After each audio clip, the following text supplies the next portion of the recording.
함께 소리를 높여라는 제목으로 하나님의 은혜를 나누도록 하겠습니다. 23절 말씀에 보면 노이메라는 단어를 이렇게 보게 되어지는데요. 이것을 보게 되면 이 사도들이 어딘가에 붙잡혔다가 풀려났다는 것을 이해할 수 있습니다. 이 사도들은 베드로와 요한을 가리키며 40년 동안 걷지 못하는 자를 주님의 이름으로 일으킨 사건을 빌미로 유대 사람들이 이들을 감옥에 갇히게 하였고 신문하여서 매우 고생스럽게 하였습니다. 그리고 그 신문의 내용은 무엇이냐 하면 너희가 어찌하여 예수 그리스도의 이름으로 말미암아 이런 일들을 행하는가 하지 말라, 도무지 이해하게 하지 말라라고 이야기했지만 베드로와 요한은 한결같이 내가 하나님의 말씀을 듣는 것이 더 중요합니다 라고 고백하면서 이 답변을 계속 했었습니다. 그래서 이 베드로와 요한은 옥에 갇히기도 하였고 오랜 시간 동안 신문을 당하였기에 굉장히 피곤하고 질칠대로 지친 상태였습니다. 그렇게 몸이 많이 안 좋은 상태에서 이제 노임을 당하게 되었고 이들은 즉시로 동료들에게 갔다라고 성경은 기록하고 있습니다. 여러분, 만약에 여러분이라면 이와 상황 가운데 어떻게 모습을 취할 수 있었을까요? 이 베드로와 요한의 상황을 조금 완화시켜서 이야기를 하면 하루에 왼종일 고생하고 수고스럽고 피곤하고 마음도 많이 힘든 그 상황 가운데 저녁이 되었습니다. 그럴 때 우리가 어떻게 하면 이것들을 좀 풀 수 있을까요? 아마 쉼을 얻기를 바랬을 것입니다. 많이 힘들고 고생했으니 샤워도 좀 하고 따뜻한 밥도 좀 먹고 피곤하니 좀 잠도 자고 이런 식으로 피로를 풀려고 했을 것입니다. 그런데 베드로와 요한은 이러한 상황 가운데 하나가 더 추가되었는데요. 그것은 예수의 이름을 전하면 다시금 감옥에 갇히게 되거나 심지어는 죽임을 당할 수도 있다라는 경고였습니다. 만약 저 같았으면 그러한 상황 가운데 있었으면 다른 궁리를 했었을 것 같습니다. 도망을 좀 계획을 한다던가 아니면 이것을 어떻게 이겨낼 수 있을까 고민을 했을 것인데요. 이 베드로와 요한은 어떻게 했나요? 23절 말씀에 그들이 놓이자마자 그 동료에게로 향했다라고 성경은 기록하고 있으며 24절 말씀에 보면 한마음으로 하나님께 기도하였다라고 성경은 기록하고 있습니다. 오늘 본문을 통하여서 어떻게 이들이 주님께 기도하였고 어떻게 이들이 이러한 모습과 이러한 마음들을 갖게 되었는지를 살펴보도록 하겠습니다. 사도들은 앞선 상황에서 쉼을 얻기를 포기하고 동료들에게 가서 자신에게 행했던 모든 일들을 고하게 되었습니다. 이 동료라고 하는 것은요, 문자적 의미로 그러니까 자신의 사람들이라는 뜻을 갖고 있습니다. 주님이 요한복음 13장 1절에서도 이와 같은 단어를 사용했는데 이것은 죽으시기 그 전날에 그들의 발을 씻기면서 했던 말이 있었습니다. 나의 사람들아 내가 널 사랑하면서 끝까지 사랑하겠다라고 하셨을 때 나의 사람, 자기 사람들도 이 동료라는 단어를 같이 사용하였습니다. 그러니 이 동료라고 하는 것은 이 처음에 초대교회에 120명의 사람들이 모여 있었고 그들의 성령 충만함을 받아서 사람들이 늘어나서 약 5,000명이 넘는 사람들의 모임을 가리키는 말입니다.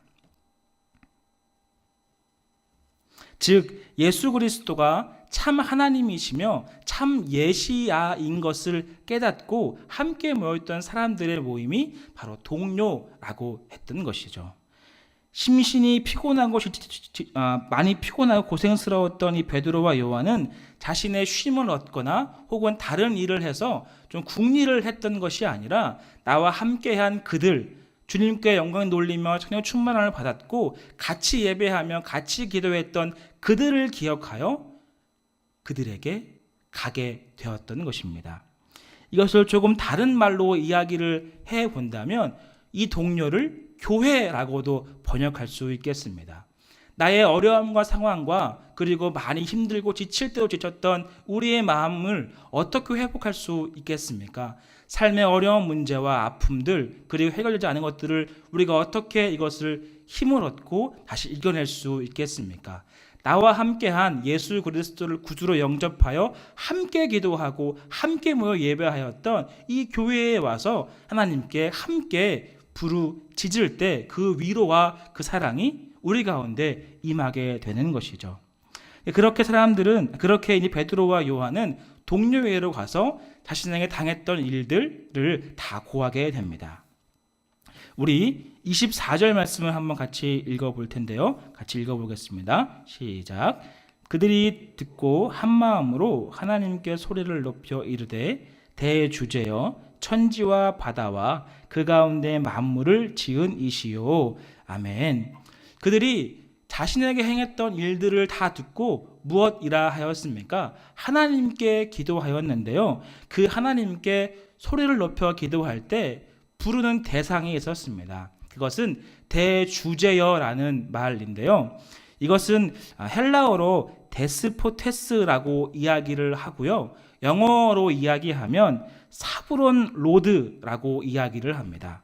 또 한문으로 이야기한다고 하면요. 큰 대와 임금주, 재상제라고 이야기하며 임금 중에 가장 큰 자라고 이야기할 수 있습니다. 또 역시 마찬가지로 영어나 헬라어도 마찬가지로 절대적인 군주, 절대적인 왕을 의미할 때 대주제여라고 이야기를 합니다. 많은 사람들이 이 세상 가운데 왕들이 존재하고 그 나라들이 존재하지만 그 수많은 왕들 중에 가장 크고 위대한 사람이 누구냐라고 할 때 대주제여라고 이야기를 한다는 것이죠. 그런데 그 대주제여라는 말을 누구에게 쓰고 있습니까? 하나님 아버지께 쓰고 있다라고 하는 것이죠. 이 사실은 무엇이냐 하면 많은 사람들이 세상의 주인과 세상의 역사는 로마나 혹은 그의 통치자들이 움직이는 것으로 이해하였습니다. 내가 너무 작고 보잘것없어서 아무리 발버둥을 쳐도 이 세상 가운데에는 내가 할 수 있는 것들이 작아져서 그들이 움직이는 줄 알고 그들을 두려워하였고 그들의 무릎 앞에 꿇고 그들을 순종했던 것이 이들의 모습이었다는 거예요. 하지만 베드로와 요한을 잡아다가 이제 예수를 전하게 되면 다시 감옥에 갇히고 죽을지도 몰라라고 엄히 경고하였음에도 불구하고 이들이 모였던 가장 큰 이유는 그들이 왕이 아니고 세상의 군왕들의 진정한 왕이 아니라 우리가 믿고 우리가 함께하는 하나님이 만왕의 왕, 절대적인 주, 절대적인 왕으로 이야기하며 그분께 매달려 그분께 기도했다라고 하는 거예요. 많은 사람들은 이 얘기를 듣고 두려워하고 떨리고 혹은 도망하거나 혹은 다른 궁리를 했을지도 모릅니다. 하지만 이 베드로와 요한과 함께 모였던 사람들은 다른 왕들이 중요한 것이 아니고 그들의 통치와 그들의 권력이 중요한 것이 아닙니다. 왜냐하면 나와 함께 하신 하나님, 내가 그를 믿고 그와 동행하는 그 하나님께서 모든 역사를 주관하시고 모든 하나님의 하나님이라는 것을 알고 인정하고 깨닫고 기억하기 때문입니다. 라는 고백이라는 거예요. 그리고 그 대주제어라고 이야기하며 그 다음에 이야기하는 것이 있는데요. 바로 천지와 바다와 그 가운데 만물을 지으셨다라고 이야기하고 있습니다. 하나님께 부르짖고 그 하나님을 절대적인 주, 절대적인 왕이라고 이야기를 하며 그 하나님은 천지를 창조하신 하나님이십니다. 라고 이야기했던 것이죠. 이러한 고백은 하나님을 하나님으로 인정할 때 나타날 수 있는 것입니다. 많은 어려움과 핍박과 환난 가운데 우리가 있을 때 그에 처해 있을 때 하나님 이 문제가 어렵고 많이 힘들고 고민스럽습니다. 하지만 모든 것들을 이기실 주님이 나와 함께 하기 때문에 내가 당당하게 이 문제와 이 산을 넘어가겠습니다 라고 고백할 수 있는 가장 큰 이유는 하나님을 하나님으로 인정하고 하나님을 내 아버지로 바라볼 때 고백할 수 있는 겁니다. 만약 이것이 어렵고 혹은 불안하거나 이 사실에 대해서 인지하지 못한다면 매번 문제마다 쓰러지고 매번 어려움과 아픔 가운데 우리는 낭망에 처할 수밖에 없다라는 거죠. 하지만 베드로와 요한과 함께 모였던 사람들은 너무나 당연하게 그들의 로마의 통치자들과 자신들을 위협하였던 많은 사람들을 향하여서 너희들이 주인이 아니야. 너희들이 우리의 삶을 해할 수 없어. 우리에게 주어진 주님의 뜻을 막을 수 없어. 왜냐하면 하나님이 대주제이며 절대적인 왕이시며 천지를 창조하신 하나님 아버지이기 때문입니다 라는 고백을 하고 있는 거예요. 그리고 25절과 26절 말씀에서 다시금 이어지고 있는데요. 이것은 시편 2편을 인용한 말씀인데요. 우리 25절과 26절을 함께 다시 한번 읽어보겠습니다. 읽겠습니다. 또 주의 종 우리 조상 다윗의 입을 통하여 성령으로 말씀하시기를 어찌하여 열방이 분노하며 족속들이 허사를 경영하였는고 세상의 군왕들이 나서며 관리들이 함께 모여 주와 그의 그리스도를 대적하도다. 아멘. 예, 하시니로다. 아멘. 25절 중반부터가 시편 2편을 인용한 말씀인데요. 이 시편 2편이라는 것은 메시아를 가리키는 성경입니다. 그러니까 메시아가 이 땅 가운데 어떻게 오시고 어떠한 모습으로 오셨을지에 대해서 소개했던 장면이고요. 그리고 유대인들은 누구나 시편 2편은 메시아를 가리킨다라고 이야기하였습니다. 그러니 이 시편 2편을 기도 중에 같이 암송하고 같이 불렀다라고 하는 것은 예수 그리스도를 참 하나님의 아들이라는 것을 인정하고 그분께 고백을 드린다라는 거죠. 그러니까 이러한 고백은 하나님 아버지를 구주로 믿고 영접하고 당당하게 선포할 수 있을 때에만 가능한 것입니다. 이들은 조금 전까지 예수 그리스도를 전하게 되면 다시 감옥에 잡히거나 다시금 신문받거나 다시금 어려움에 처할 수 있었던 사람들입니다. 하지만 그 사람들이 도망가거나 다른 국류를 하지 않고 계속해서 하나님의 아들 예수 그리스도가 구원자이심을 고백하며 그 하나님께 기도하는 모습을 우리는 보게 되어지는 것이죠. 성경에서 이야기하고 있는 열방이라는 것과 족속이라는 것은 구분이 되어서 이야기할 수 있습니다. 열방이라는 것은 세상 사람들을 의미합니다. 세상의 모든 사람들, 하나님을 믿지 않는 모든 사람들, 열방 가운데 있는 것이고요. 이 족속은 다른 말로 민족이라고 하는 것인데 이 족속과 민족은 하나님의 사람들을 의미하고 있습니다. 그런데 시편 2편에 보면 열방이 무엇을 한다고 했나요? 분노한다라고 했습니다. 그리고 족속, 민족이 허망한 것을 경영한다라고 이야기하고 있습니다. 그러니까 이것은 하나님을 믿는 사람 혹은 믿지 않는 사람 모든 것이 구분하는 것이 아니라 이 두 부류가 똑같이 다른 행동들을 한다라는 거예요. 분노하며 헛된 것을 경영하고 헛된 마음들을 품고 살아간다라고 하는 것이죠. 이 분노라고 하는 것은요, 마치 바다에 파도가 일렁거리면 주체할 수 없이 파도가 이렇게 움직이지 않습니까?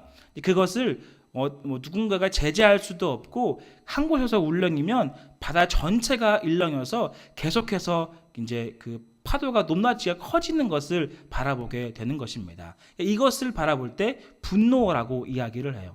절제할 수도 없고 그것이 점점 커져서 이제 어떻게 잠잠하게 할 수 없는 상태를 분노라고 이야기합니다. 성경은 열방이 분노했다라고 이야기를 합니다. 누굴 향해서요? 예수 그리스도를 적대시하는 것으로 말미암아 분노했다라고 이야기하고 있습니다. 그렇다면 이와 반대로 아까의 족속은 하나님의 백성들인데 이들은 어떻게 행동했나요? 이들도 역시 허망한 것을 경영하였다라고 이야기하였습니다. 그리고 그 허망한 것을 경영한 이후로 뭐가 되었느냐 하면 여전히 똑같이 그리스도를 적대시하는 것으로 버렸다라고 하는 것이죠. 이 허망하다라는 것은 이런 것을 의미합니다. 마치 포도주를 이렇게 이제 수확하고 싶으면 무엇을 심어야 하나요? 포도나무를 심어야 하는데 포도주를 땅에다가 심어놓고 포도주가 다시금 열리기를 기대하는 모습을 허망한 경영이라고 이야기합니다. 그러니까 말도 안 되는 것입니다. 수확할 수도 없는 것이고 심을 수도 없는 것들을 심어서 걷기를 바라고 혹 이것이 안 되면 도리어 화를 내는 거죠. 도리어 분을 내는 거죠. 이들이 누구였나요? 하나님을 믿는 사람들이 이런 행동을 했다라고 하는 거예요. 그것이 예수 그리스도를 적대시하는 모습이라고 하는 것이죠. 이처럼 세상은 언제나 이러한 소요와 분노와 허망한 것들이 가득하게 되는 것을 보게 되어집니다. 서로를 향하여서 분노를 일으키고 서로를 향하여서 헛된 것을 경영하게 마련입니다. 세상의 군왕들은 계속해서 우리가 왕이다, 하나님을 믿지 말고 섬기지 말라라고 이야기하지만 그 말들을 듣고 아니야, 하나님께서 참 왕이야 라고 하는 사람들이 많이 없다라고 하는 거예요.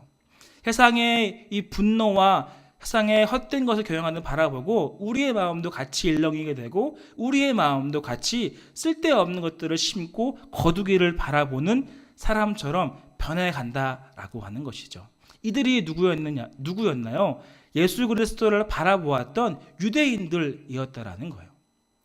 참 하나님이신 메시아를 기다리고 고대하고 그토록 예배하였던 사람들이 도리어 열방을 향하여 분노를 내고 세상을 향하여서 헛된 것을 경영하였다라고 성경은 기록하고 있는 것이죠. 그렇다면 이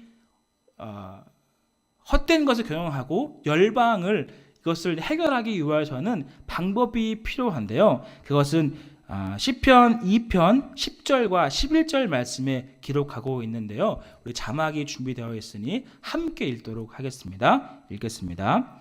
그런즉 군왕들아 너희는 지혜를 얻으며 세상의 재판관들아 너희는 교훈을 받을지어다. 여호와를 경외함으로 섬기고 떨며 즐거워할지어다. 아멘. 그러니까 무엇이라고 이야기했나요? 열방이 분노하고 세상의 헛된 것을 경영한 사람들을 향하여서 그러지 말아라. 예수 하나님을 섬기고 하나님의 지혜를 얻고 하나님의 교훈을 얻어서 하나님만을 섬겨야 한다라고 성경은 가리키고 있는 것입니다. 이 베드로와 요한과 함께 모였던 사람들이 이 인용하며 같이 기도했던 내용은 바로 이런 거예요.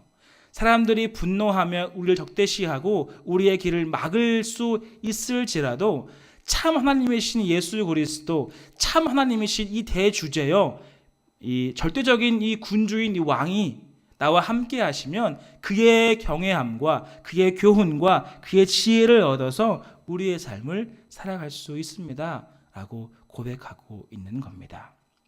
그리고 또한 이 열방과 또한 족속들을 이야기하면서 한 가지가 단어가 추가되어지는데요. 그것은 어찌하여라는 겁니다. 그러니까 어찌하여 세상과 또한 믿는 사람들이 헛된 것을 경영하고 이 세상이 헛된 것을 분노를 내고 있느냐라고 우리에게 말씀하고 있는 것이죠. 어찌하여라고 질문하고 있습니다. 우리는 어떤 지혜를 얻어야 하며 어떤 교훈을 얻어야 합니까? 바로 여호와 하나님의 지혜와 교훈을 얻어야 합니다. 그리하여 하나님을 경외함으로 대주제이신 하나님만 섬기며 그분 앞에 떨며 그분만을 의지하고 그분께 즐거워야 합니다. 우리가 헛된 경영을 멈추고 열방을 향하여 서로 분노를 내는 것을 멈추고 하나님의 지혜를 배우고 하나님의 이 놀라우신 은혜와 사랑을 경험해야 하는 것이죠. 세상이 주는 교훈들로 인하여서 헛된 것을 바라보는 것이 아니라 참 지혜이고 참 하나님이신 예수 그리스도와 하나님을 바라보며 우리가 참된 지혜를 얻고 즐거워하는 우리가 되기를 바랍니다. 또한 다시 본문에 돌아오면 다시 계속해서 강조하고 있는 것이 무엇이냐 하면 한마음으로 주님께 기도하고 대주제어라고 이야기했다라고 하는 것입니다. 여러분, 우리에게도 이러한 신앙 고백이 있어야 합니다. 세상 가운데 많은 사람들은 열방을 향하여 분을 내는 것을 바라보고 같이 휩쓸려 갑니다. 그리고 믿는 사람이라고 이야기하면서도 헛된 것을 경영하여 마음이 어지럽고 도망하거나 삐딱한 삶을 살아갈 수밖에 없습니다. 우리는 그 모든 것들을 다 제쳐놓고 내버려 두고 참 하나님이신 대주제여 나의 상황과 환경들을 아시는 하나님께서 이 모든 것들을 이끌어 주시옵소서 라고 기도하며 그 마음과 그 은혜의 자리에 나아가야 하는 것이죠. 함께 모인 사람들은 자신들을 괴롭게 하고 심지어 안전을 보장받지 못하는 상황에 있을지라도 다 내려놓고 하나님 앞에 기도했다라는 거예요. 가장 어렵고 가장 힘들고 가장 아픔이 많은 그 시간 가운데 그들은 함께 모여 하나님께 기도하며 대주제여 나의 삶을 도와주시옵소서라고 고백했습니다. 우리 역시 이러한 고백과 이러한 마음으로 하나님께 나아가야 하는 것이죠. 상황 가운데 힘들고 어렵고 그것들을 바라보고 마음이 흔들려하고 넘어지는 것이 아니라 절대적인 왕께서 나와 함께 하시면 이것들을 이길 수 있고 감당할 수 있습니다 라고 하는 믿음의 고백들이 우리 안에 있어야 합니다. 끝으로 사도들은 마지막 세 가지를 놓고 기도하고 있었는데요. 첫째로는 자신들에 대해서 기도하였는데요. 윗사람들이 자신들을 위협하는 것을 굽어 살펴주시옵소서라고 기도하였습니다. 둘째로는 하나님의 말씀을 담대하게 전할 수 있도록 기도하였습니다. 세 번째는 예수 그리스도의 이름을 선포할 때 병자가 낫게 되어지고 표적과 기사가 나타나기를 기도하였습니다. 이들이 이러한 기도를 했던 시기가 언제였나요? 성령 충만함을 받고 즉시로 기도했던 것이 아닙니다. 그리고 주님의 말씀을 듣고 전도자로 나가야지 라고 결심했을 때 이러한 기도를 한 것이 아닙니다. 계속해서 주님의 말씀을 전하였고 공회에서도 예수 그리스도를 저버리지 않고 당당하게 전했습니다.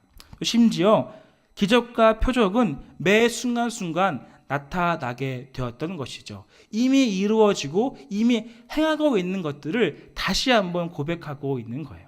그렇다면 무엇을 놓고 이들은 이렇게 고백을 하고 기도를 하게 되었을까요? 그것은 지금까지 함께한 하나님의 영광을 재확인하는 것입니다. 위협함을 도와달라고 하는 것은 그들이 어려움과 아픔을 멈추고 심판을 받게 해달라고 하는 것이 아닙니다. 그리고 자신들이 이 주님의 말씀을 담대하게 전할 수 있도록 모든 사건들이 제하실 수 있습니다 라고 기대했던 것도 아닙니다. 그것은 단순히 이런 어려움과 아픔이 우리 안에 있습니다. 주님 도우시고 함께 알아주시옵소서 라고 기도했던 거예요. 왜냐하면 그 상황이 아프고 더욱더 핍박과 환난 가운데 있을지라도 베드로와 요한과 사도들은 주님의 말씀을 계속해서 전하기로 굳게 마음먹었기 때문입니다. 어떠한 상황 가운데서라도 이 복음과 이 말씀들을 더욱더 굳게 전하기 위하여서 담대하게 나아갔기 때문이라는 거죠. 또한 그것에 대해서 같이 이야기하면 담대하게 전할 수 있게 해달라고 다시 기도하였습니다. 이것은 무엇입니까? 핍박과 혼란은 계속해서 있을 것인데 내 믿음을 지키시고 도우셔서 굳건하게 하사 주님의 말씀을 전할 수 있도록 도와주시옵소서라고 하는 것입니다. 그들을 모두 제하고 그들을 다 없이 하고 아무것도 없는 상태에서 주님의 말씀을 전하게 해 주시옵소서라고 기도한 것이 아닙니다. 상황 가운데 어려움과 아픔이 늘 존재하고 늘 함께하고 있지만 주여 도우셔서 나의 믿음을 지키시고 나의 믿음 가운데 능력 가운데 함께하사 담대하게 전할 수 있도록 도와달라고 기도하였습니다. 또한 끝으로 자신의 이 복음과 또한 이 말씀들을 전할 때 기사와 표적이 늘 나타날 수 있도록 기도하였습니다. 이것은 계속해서 어려움과 아픔과 핍박 가운데 있을지라도 주님의 은혜가 끊어지지 않기를 기도했다라는 거예요. 무자비하고 분노와 세상 가운데 헛된 것을 경영하여 주님의 자비하심과 은혜가 흘러가는 것을 막는 것이 아니라 우리의 복음과 우리의 열정과 우리의 담대함을 통하여서 주님의 은혜와 주님의 사랑과 주님의 자비가 흘러갈 수 있도록 도와주시옵소서. 주님의 표적으로 병든자가 낫게 되어지고 기사가 나타나서 하나님의 복음이 확증될 수 있도록 도와주시옵소서 기도했다라는 거예요. 그리고 이 모든 것들을 마치고 31절에 이 결론을 내고 있는데요. 우리 31절 말씀을 한번 같이 읽도록 하겠습니다. 읽겠습니다. 빌기를 다하매 모인 곳이 진동하더니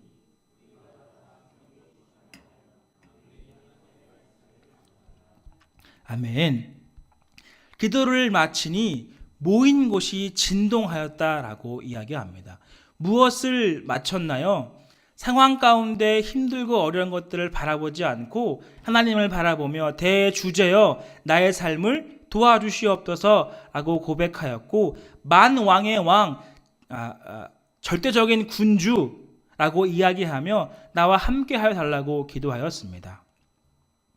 그들의 위협함과 그들의 위험과 그들의 아픔들을 없이 해달라고 하는 것이 아니라 그럴 수 있겠지만 나의 믿음을 흔들리지 않게 붙잡아서 주님의 뜻을 우리의 삶 가운데 이룰 수 있도록 도와주시옵소서라고 기도했다라는 거예요. 그랬더니 빌기를 마치니 그곳이 진동하여 하나님의 성령이 충만함을 힘입어 다시 이들은 주님의 복음을 들고 거리로 나갔다라고 하는 것이죠. 중요한 것은 기도를 했다고 해서 그리고 이것들을 바랬다고 해서 그 유대인들의 핍박과 유대인들의 위협함은 사라지지 않았습니다. 더해졌고 더 핍박과 더 압박들이 더 심각해지기 시작하였습니다. 뒤에 보면 스데반이 등장하는데요. 스데반도 이 위협함과 핍박과 억압 속에서 순교를 당하게 되었습니다.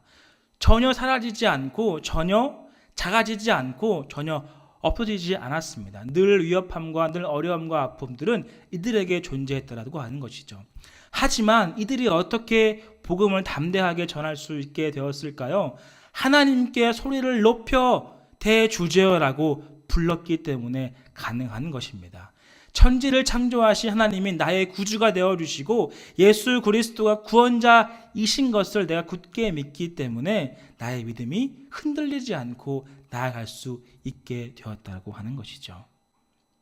우리는 소리를 높여 나의 상황을 바라보는 것이 아니라 예수 그리스도를 바라보고 하나님께 기도하며 대주제여 도우소서라고 기도해야 합니다. 그리할 때 우리의 모임과 우리의 가정과 여러분의 기도하는 모든 곳에서 진동하여 성령의 충만함을 힘입게 되어 우리로 하여금 주님의 뜻이 이루어지게 되는 것입니다. 말씀을 좀 정리하도록 하겠습니다. 이른 아침부터 지금까지 각자의 처소에서 각자의 일터에서 수많은 일과 또한 여러 가지 어려움들을 겪으시고 이 자리에 오게 되었습니다. 가장 큰 이유는 무엇일까요?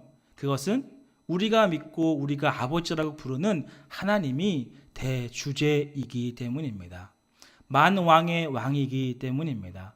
나의 도움과 나의 어떠한 문제 해결점은 다른 사람에게 혹은 다른 인간적인 모습으로 해결되는 것이 아니라 하나님께서 도우시고 함께 하셔야만 이루어지는 것을 깨닫고 알았기 때문에 이 자리에 함께 모인 것 아니겠습니까?